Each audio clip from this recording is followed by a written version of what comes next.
Let's get into the music section, if you will. So in music, we have honestly a whole crap ton of brand new music to talk about. A little more on the metal side this week than last week. We also have some tours and festivals to talk about that were on the notes last week but somehow got missed, as well as deathcore vocalist has announced his bid for president. Welcome, nerds, to the music news for the week. This is a chunk taken out of the much larger full-length show over on the main channel, youtube.com/generallynerdy. Here in the music section, we like to talk about recent releases, upcoming releases, as well as tour dates being announced, festivals being announced, just regular music-associated news and the whatnot. This week in news, this stuff happened. Yeah, we're going to get into that, but first, let's jump into follow-ups and corrections. We do actually have a follow-up this week. We talked previously about the Oni song Aura. It now has a proper music video featuring, of course, Howard Jones and the other guy. I'm sorry, I forgot his name. It's not in the notes. It was in the notes 2 weeks ago when the lyric video dropped, but yeah, my apologies. Either way, Howard Jones, it's worth it just to go for Howard Jones. And honestly, Oni are super talented dudes as well. So yeah, the video is really cool. Go check it out. Link in the description. So, from there, let's jump into new music this week. We have a giant new music section. So let's talk about this new Vended music video. Now, Corey Taylor and Sean Crahan from Slipknot, their sons, have a band called Vended. Vended has put out a new song. It is called Am I the Only One? It is, I believe, off of a brand new EP, though I was unable to find that information specifically, but the sonic differences from this and the last release are so dramatic, you gotta think that it's from a new EP, or LP even. The name of the song, once again, Am I the Only One? This is progress in a young band that is super refreshing. With the release of this new single, it feels a lot less like nepotism and a lot more like just some talented kids who are finally getting what they deserve. Go check out the new Vended track for sure. Then we're talking about a new track from a band that I honestly thought had broken up. Blue October has dropped a new one. Down Here Waiting is the name of the track. This feels like Blue October dance music. By and large, that's kind of what this is. Seems a bit more upbeat than what we have got from this band previously, but that's not to say that it is necessarily happy, lyrically speaking, because then it would be just a completely upside down world if Blue October was giving us happy lyrics. This is a curiosity, I feel like, because if you are a fan of old school Blue October, you're gonna see some things in here that really resemble that, but by and large, this is a very different sound from what at least my ears are used to from this band. So this is a recommend, if for no other reason than just to see the evolution of a very interesting band. If you're a fan of these guys, you're gonna like it. If you've never heard of them before, give this one a try, again, just to see an interesting amalgamation of sound. But yeah, that is Blue October, Down Here Waiting. Then we have another band that seems to be trying to come back to some sort of relevance. That sounds a lot more backhanded than it is. AWOL Nation is quality pop music, but it's been a while since we've heard from them. So AWOL Nation has dropped a new track called We Are All Insane. Highly infectious as usual. AWOL Nation really excels at that kind of stuff. The real question here, though, is it infectious enough to interject them back into the current pop music conversation? And I would say yes, but exclusively because of the bridge at the end of this song is just like everything up until that point is expected. The bridge at the end of the song comes out of left field and in a really awesome way. So I'm definitely going to recommend this new AWOL Nation track, We Are All Insane. Go check it out. Next up, let's talk about Motionless in White, dropping a new track called Sign of Life. The neo-goth, emo, Manson thing that they've got going is really kind of hitting a peak at this point, it would seem.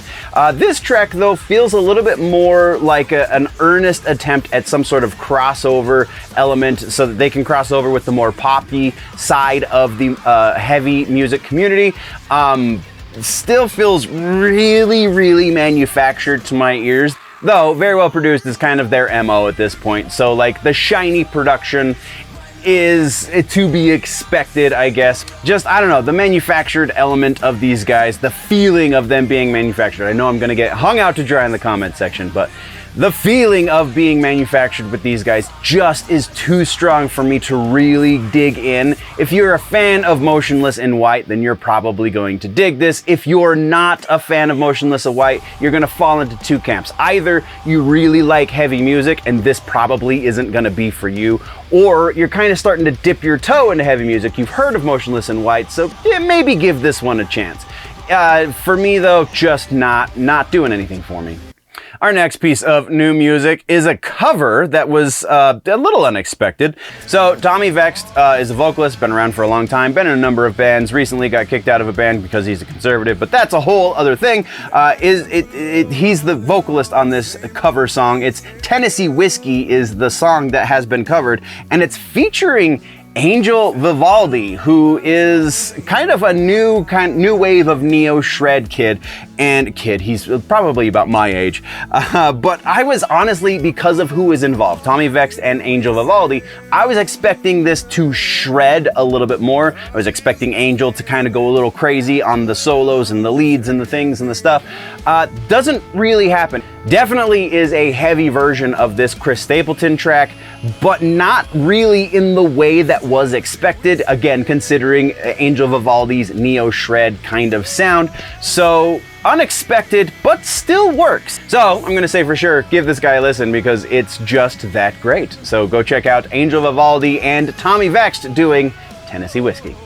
Next on the list of new music, we finally got that track from the Rolling Stones. The name of the track is Angry, not whatever the Don't Be Angry at Me, I think was the suspected title when we talked about this track previously. New music video has dropped for it as well, starring Sydney Sweeney driving through LA in a convertible because they're freaking the Rolling Stones and they can do whatever the hell they want. But it should be noted that these octogenarians honestly can still rock. This is pretty great. It sounds like a Stones track. This is probably more enjoyable, I think, than their last outing, which was, I believe, something to the tune of like 16 years ago. But yeah, for sure, this is, again, brand new studio record from Rolling Stones called Hackney Diamonds. Now we know the release date for it as well, October 20th. If you are a fan of that classic rock sound, then the Stones are honestly one of the bands that created it, so you should be enjoying this. If you just like a good rockin' tune, you will also enjoy this. If you're more pop-oriented or definitely just more heavy-oriented, it's probably not gonna do a whole lot for you. But either way, I say give it a shot. Go listen to the new Angry from the Rolling Stones. Next on the list, we have one of my favorite bands from the last decade or so. Code Orange has dropped a new track. The name of this one is Mirror. It is another Reba track, and oh, I am always here for a Reba track because hers are always kind of going against the grain of what the general sound of the band happens to be at the time. And this one even more so because this is almost like an Alanis Morissette feeling, kind of like acoustic, the pop rock kind of thing from the 90s, which the 90s part is kind of stock and trade at this point for them, but the rest of that is absolutely not what they're doing with their sound these days, and it still very much works. This is a different kind of song from a very heavy band that is not heavy at all here. And again, it's a Reba track. Reba does always the more eclectic kind of heady kind of things, and you should be here for it. Honestly, if you're a fan of Code Orange, if you are a fan of well-written tunes, if you're a fan of just very strange music videos, go check this one out for sure. Speaking of the 90s, we have some new music from Busta Rhymes. I know that's a weird transition, but whatever. The name of the new Busta Rhymes track is Luxury Life. It is featuring a new rapper named Coi Leray, I believe is how you pronounce her name. The beat on this track is funky as hell. This is really good stuff. I'm honestly been a big fan of Busta Rhymes since I first heard that Woo-Ha track in like 92 or whenever that happened. And just everything he's done since, even the stuff that's kind of hit a little bit off, still resonated with me to some degree just because the man is incredibly talented. This track, to be honest, is not exactly showcasing that talent as we know him today. There's not a whole lot of the speedy stuff that we know Busta Rhymes doing here, but still very well done, still really groovy, definitely something that you're going to want to shake your ass to. I'm going to say if you're a fan of hip-hop at all, go listen to it because Busta Rhymes. Now let's move into another band that came out some time ago. This is Metric, who have released a new track called Who Would You Be For Me? Metric, if you don't remember, Metric is the band that is the actual band behind Clash at Demon Head in the Scott Pilgrim movie. That's the band that wrote that song, the Hello Again, Friend of a Friend. Those guys, the name of that band is Metric. That band has put out a new track. This is kind of their evolution, is the evolution of a band that makes a lot of sense. From that song that they did in Scott Pilgrim, which is honestly the first time I was introduced to them, but they've been around for some time. From that earlier sound to where they are now, it makes a whole lot of sense, this evolution. Kind of ethereal, kind of relaxing, but still in some weird way a little bit of a rockin' tune as far as like the beats and stuff goes. So if you're looking for something that's a little more mellow, then Metric is absolutely a band to go check out. And this is a pretty good song to start with for sure. Okay, let's talk about the new Puddle of Mudd track, shall we? The name of the track is Cash and Cobain. It comes off their currently released ubiquitous album. You can go pick it up now if you are so inclined. This sounds just like the band that wrote that song Blurry and whatever other singles that they've had. It's very much a Puddle of Mudd track. Like, there's no denying that that's Wes Scantlin and these are the dudes who wrote those songs. The production value has gone up a little bit. It's almost borderline too shiny, too polished at this point, but still listenable. This is radio rock at its goriest, I guess. Like, there's nothing really that stands out here, so I guess proceed with caution.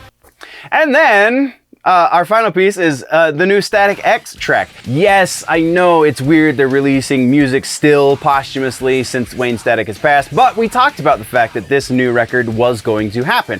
Project Regeneration 2 is a thing because they found some more stuff locked in a different place that Wayne was recording or actively working on at some point since the band's dissolution back forever ago. So again, this is legitimately Wayne Static vocals. The video, the name of the song, before I get too far ahead of myself, the name of the song is Stay Alive. The video is interesting considering the lyrical content because it's definitely not Wayne Static's most prideful moments, I would say. But it's still, like, the message gets through, I think is the point. And this, I don't know, it feels a little bit like grasping at straws at this point. Like, I am a Static X fan, but this track is not the most shining example of who the band is.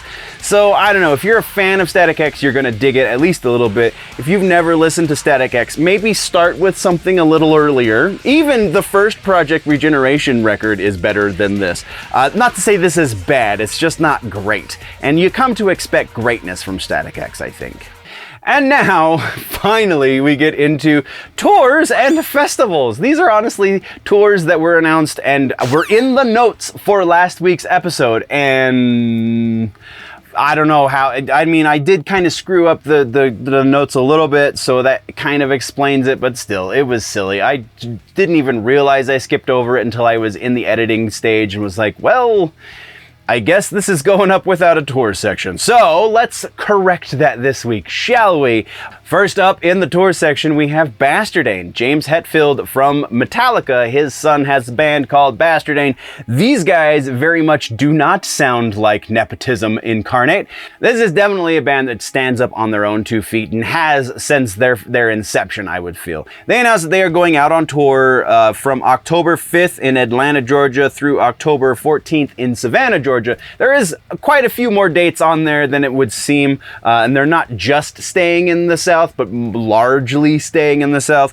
Support is coming from a band called Fury, and you can find tickets on sale through the link in the description, so go check that out.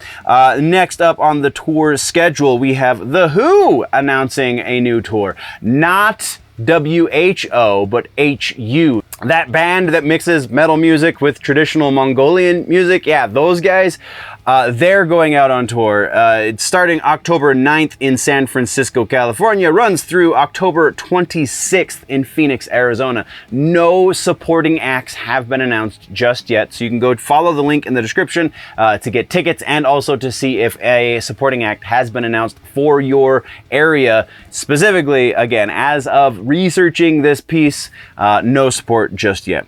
And then our final piece comes from Slaughter to Prevail, which I honestly already have tickets for and still somehow forgot to talk about it last week. So again, my apologies. So Slaughter to Prevail going on tour November 2nd in Riverside, California, runs through November 24th in Santa Cruz, California. Again, they go quite a bit away from California and then they come back too. So that's how that works. No support for this has been announced just yet either, but once again, link for tickets can be found down in the description. Go get them, go check it out for sure. Absolutely, 100%. It's going to be a hell of a show. From there, that's all we've got for tours and festivals. Let's talk about regular ass news, shall we?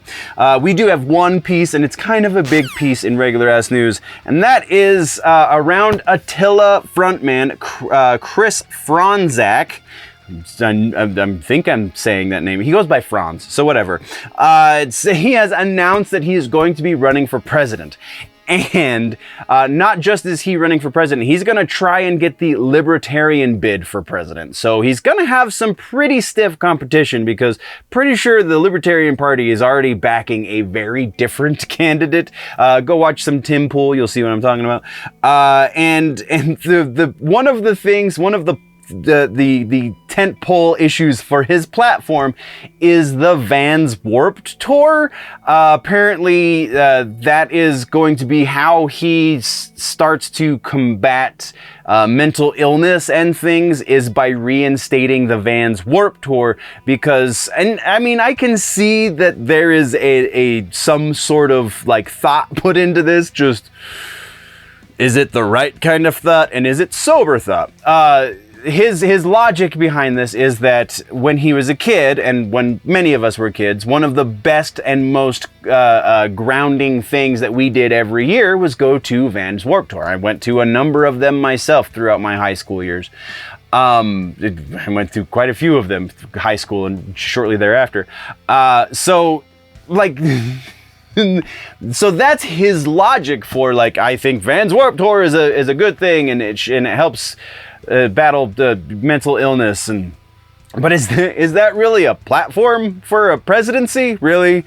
Yeah, he seems to be very serious about it, though it has yet to be confirmed if he has filed any of the proper paperwork to officially announce as far as like the legal announcing of such a thing is concerned. So this is definitely going to be a story that we try and keep at least slight tabs on between now and when, nominees are actually announced. From there, all we've got left is suggestions for music this week, and we're going to pull out an old standard, if you will, in the generally nerdy community. Standard is Marcy Playground is our suggestion this week. The first Marcy Playground record from like 96, I believe, is when that record was released. This is the album with Sex and Candy on it. Though, honestly, the Sex and Candy track, while a good song, probably one of the less great great songs on the album. This is definitely an album that you can play from front to back. If you're a heavy music listener, generally speaking,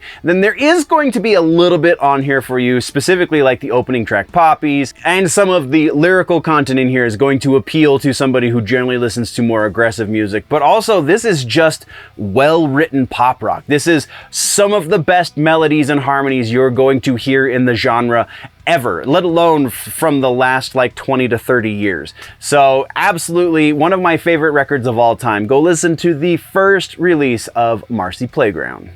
Once again, this is just the music section. There is a much longer show called The Week in Nerddom over on the main channel, youtube.com/genuinelynerdy. Go check out the entire show or just subscribe here and do all of the things. Appreciate your faces, nerds. Before we go though, always remember that if it's genuinely nerdy, it's probably here.